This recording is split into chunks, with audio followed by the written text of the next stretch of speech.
Look, it was said in the 50s that the way to win the Cold War with Russia is to send squadrons of B-52s and drop nylon stockings on the Soviet Union. We actually won the Cold War in a different way, but with Eastern Europe, we won it with openness, the Helsinki process. So it's arguable which is the most effective. We've had 50 years of an embargo on Cuba, but the grip of the Castros and the army and the party is so strong that hasn't worked. So I'm an agnostic on this. If Obama wants to try openness, that's good. What he's done now is not a total openness like Helsinki, but what he's done is to make a gesture, which is to allow some increased commerce and travel. And what he's waiting appropriately for is a response, which would mean seeing that the Cubans release some political prisoners. If he gets a response, I think he ought to make a further gesture, and if ultimately it ends up with openness, that's a tack we ought to try. I don't think any of us should have an ideological commitment to a tactic. Whatever works in liberating Cuba, I think we ought to try.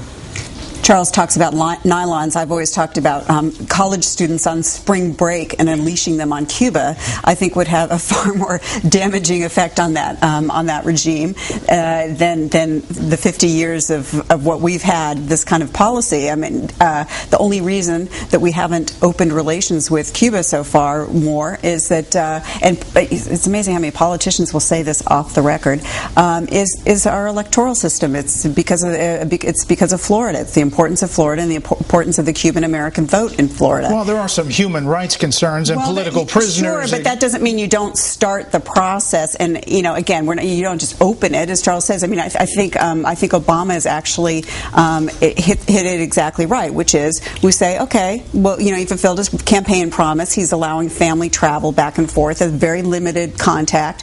If you want to go more, the ball's in your court, Castro. Ball's in your court. You come up with some signs that you're liberalizing and you're willing to move forward. The other point to be made here is that the Castros aren't going to be around forever, and they're both aging, and someone's going to fill that power vacuum. Do you want it to be China? Do you want it to be Russia? Do you want it to be Venezuela? I mean, I think it's important to take those baby steps now and at least start the process. Fred. Can I take my tie off? Do we have a turtleneck for Fred? I know. I'm never going to hear the end of it. I'll have to come in a T-shirt next time.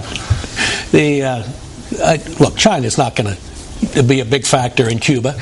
And Venezuela probably isn't either, because Chavez is a declining force with oil prices down and great economic problems at home.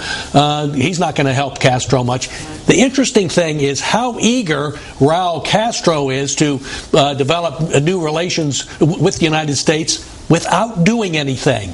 All he has to do is do something. Robert Gibbs, Obama's press secretary, was very good on this. He said, look, he's free to release some political prisoners. He can stop skimming money that's sent by Cuban Americans to Cuba. He can stop doing that. He can allow some freedom of the press. It's not that he has to sit down and talk to somebody in America in order to do that. Look, this is a Leninist state.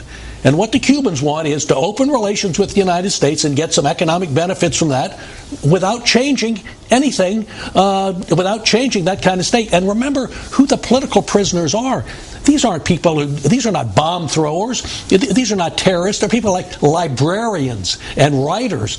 The democracy movement in Cuba these are the most mild-mannered, most peaceful folks you can imagine, and they're thrown in jail for 30 years. Charles, what about this summit? We're hearing from the White House now that there might be a chance encounter between President Obama and Venezuelan President Hugo Chavez. Well, look, any sustained encounter is going to diminish the president of the United States. Apparently they've shaken hands already, but there may be some sort of pull aside. Right, but Chavez is not a Stalin, he's not a Hitler, he's a Mussolini.